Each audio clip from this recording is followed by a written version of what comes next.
पलंग बनाना है भैया।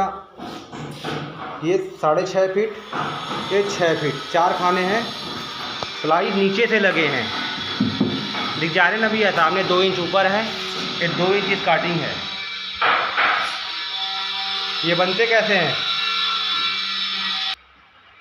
पहले तो ढांचा बना लीजिए भैया इस टाइप का। बीच वाले 1.5 इंच के हैं, 14 इंच हाइट में है ये।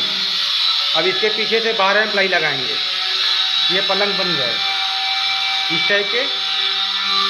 ये सेम ऐसे ही दिखेंगे भैया।